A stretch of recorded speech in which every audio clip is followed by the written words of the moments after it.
Imagine you are hiking in the woods. Emerging into a clearing, you stumble upon an unusual sight, a circular metal hatch, like a manhole cover, protruding from the ground. After taking a moment to gather your courage, after all, who knows what might be down there? Maybe a man named Desmond. You climb down the ladder to find yourself in a cramped cylindrical chamber. The space is bare, save for a pair of metal bunks, a set of wooden shelves, and a hand-cranked air pump bolted to the walls. The paint on the walls is peeling, and the air is damp and musty. Nobody has been down here for a long time. An eerie feeling washes over you, and you quickly scramble up the ladder and continue your hike, leaving the mysterious chamber to mould away in the wilderness. If you hike in the backwoods of Canada, you may very well have had such an encounter. Dating from the early 1960s, these structures, known as Fallout Reporting Posts, or FRPs, formed a part of a vast coast-to-coast network of fallout shelters meant to protect Canadian citizens in the event of nuclear war. But this system was abandoned before it could enter service, leaving hundreds of crumbling relics scattered across the countryside. This is the story of the Nuclear Detonation and Fallout Reporting System, Canada's forgotten Cold War safeguard. While the Cold War is typically portrayed as an ideological struggle between the United States and the Soviet Union, many other nations played key roles, few more so than Canada. Geography alone made Canada strategically vital, positioned as it was directly between the two superpowers. As part of its commitment to the North American Aerospace Command, or NORAD, between 1951 and 1957, Canada built 3 chains of radar stations: the Pine Tree, Mid-Canada, and Distant Early Warning, or DEW, lines across the country to provide early warning of Soviet nuclear bombers flying over the North Pole. The nation also deployed hundreds of fighter interceptors and surface-to-air missiles, many armed with nuclear warheads, to shoot down these bombers before they could reach populated areas. And overseas, Canadian Army and Air Force units stationed in Germany, France, and elsewhere formed a key component of NATO forces tasked with countering a Soviet ground invasion of Western Europe. Yet the possibility of Soviet bombers or missiles penetrating NORAD defenses and reaching Canadian cities remained frighteningly real. So, like most nations during this period, Canada attempted to establish a civil defense strategy to ensure its population's survival following a nuclear exchange. While the trials, tribulations, and ultimate failure of Canada's Cold War civil defense are beyond the scope of today's video, in brief, the nation's response to the threat of nuclear war was marked by fierce bickering and buck-passing between the various levels of government and the military over what strategy should be adopted and who should bear responsibility for implementing it. At the time, many nations opted for a comprehensive top-down approach to civil defense. In Sweden, for example, the government built massive communal fallout shelters and passed laws requiring developers to incorporate a fallout shelter into every new house and commercial building.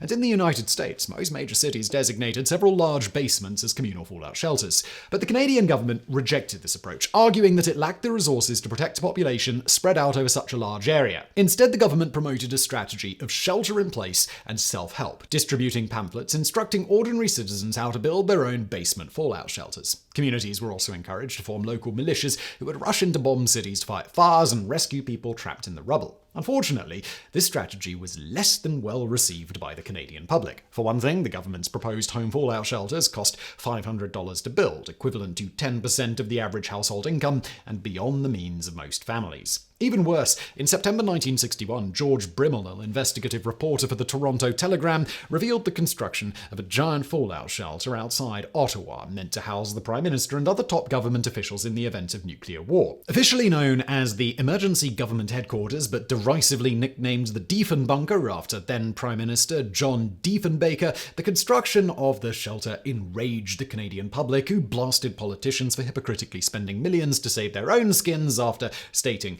that it had no resources to protect the people. Government hypocrisy aside, by the time the Daven Bunker was revealed to the public, Canadian civil defense had already been thrown into chaos by new developments in nuclear weapons technology. In the late 1940s and early 1950s, civil defense was largely based on strategies developed during the Second World War. At the time, nuclear weapons were seen as little different from conventional high-explosive or incendiary bombs, just bigger.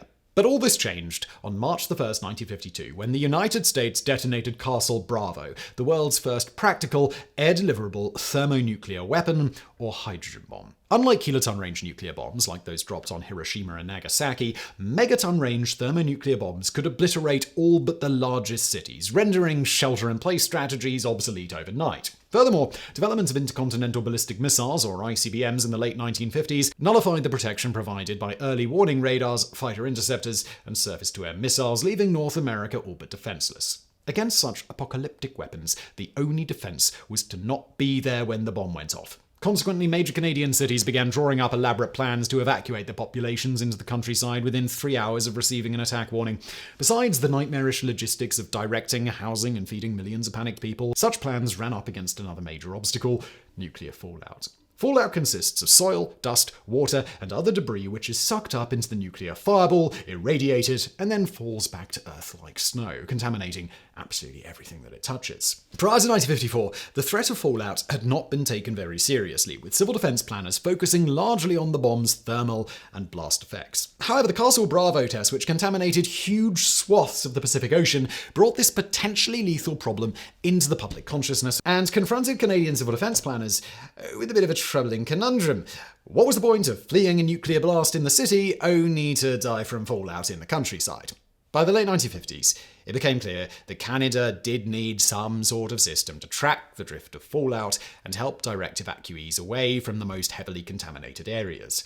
But what should such a system look like? In 1956, the US established the Radiation Alert Network, or RAN, a system of automatic radiation monitors installed on federal buildings across the country. The Canadian government, however, deemed such a system to be too technically complex to implement and opted instead to copy that used by the UK's Warning and Monitoring Organisation, consisting of a network of 1,500 small four-man fallout shelters buried throughout the British Isles. When an attack alert was received, UK WMO volunteers would descend into the shelters and use a variety of instruments to locate and track nuclear detonations and fallout, reporting their findings via telephone or radio to a central processing office. This approach was considered more feasible for Canada to implement, and in June 1960, the Cabinet Committee on Emergency Plans approved the construction of a similar system known as the Nuclear Detonation and Fallout Reporting System, or NDFRS. The initial concept for NDFRS was extremely ambitious, comprising a network of some 2,000 small fallout shelters called Fallout Reporting Post, or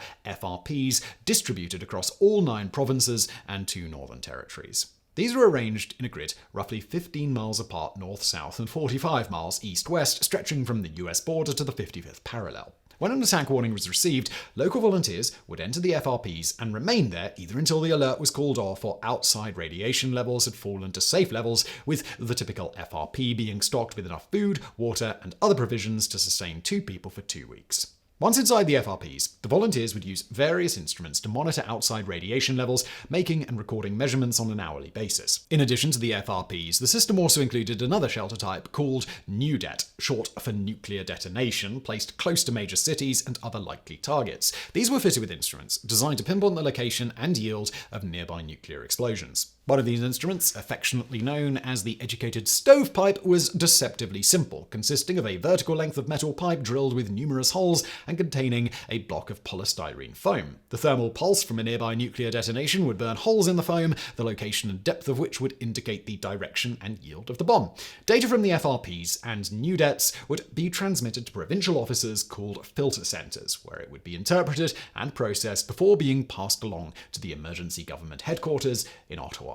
From here, the Canadian Broadcasting Corporation, or CBC, would broadcast announcements across the country instructing citizens on when to take shelter or evacuate their homes and inform them of which fallout-contaminated areas to avoid. Construction of the NDFRS began in the summer of 1960 under the auspices of the Army and Department of Work. To simplify logistics and cut costs, wherever possible, FRPs and NUDETs were built on federal government property, such as Royal Canadian Mounted Police detachments, forestry stations, armed forces bases, customs service border posts, post offices, and Department of Transport weather stations, with volunteers to man the shelters being drawn from among the personnel of these organizations. Shelters were also built at railway stations belonging to the Canadian Pacific and Canadian National Railways. Shelter sites were selected to fit the planned grid system as closely as possible, while the design of each shelter depended on the available infrastructure and local geography at each site.